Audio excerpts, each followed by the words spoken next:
No dig and no till. First of all, this is a collaboration. This is an experimental project that was started back in 2020, and we took this project because of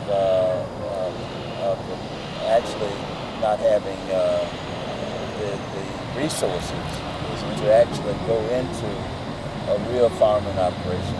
So one of the things we did here is decided that we would use this site as a experimental to experiment with no dig and no till.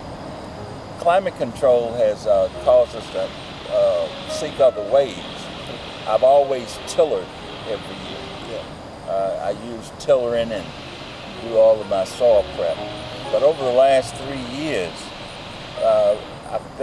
we've been forced because of weather conditions to look at new methods in small urban gardening, backyard gardening. This is an acre and a half, a larger endeavor to address urban gardening from a larger scale, rather than just the backyard type or the front yard type growing.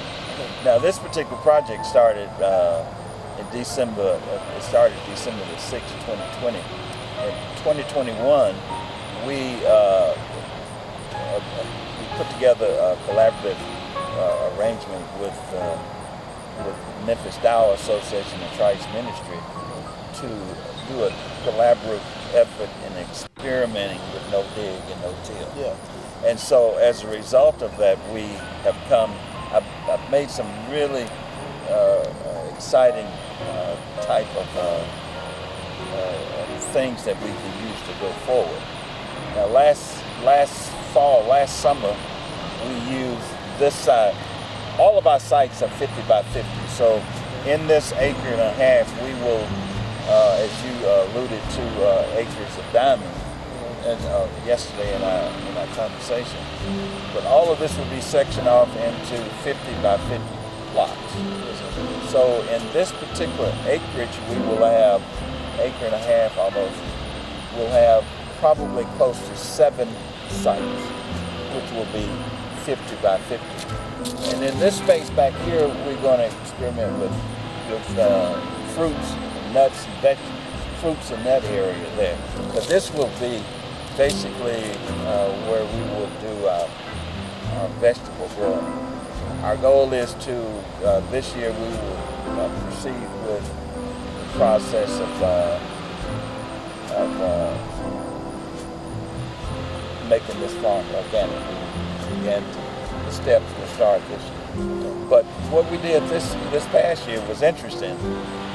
We did the no dig, no till. We laid down the cardboard half of this site last year, and we had remarkable success with last year's beginning with mustard seed, mustard green. Now the name of this farm is Kalia Mustard Seed Farm. Yes, Kalia Mustard Seed Farm. And what we are attempting to do is to see how much food, just how many pounds, and we'll be looking at this in terms of pounds that each site is 50 by 50 plot. We'll do peas, like for example, last fall we did mustard greens, turnip greens, kale, and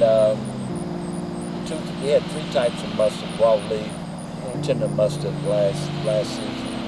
And this year we, after we did the harvesting, we came back in the spring with tomatoes, cabbage, eggplant,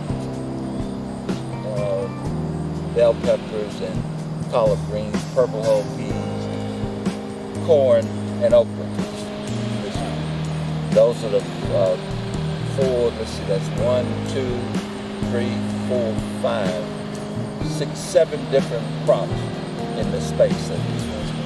Yeah. how do they all, how do all the crops play off of each other? Like, are these crops, do they go together for a reason, or is it just planted based on how? Well, that's a good question. Very good question.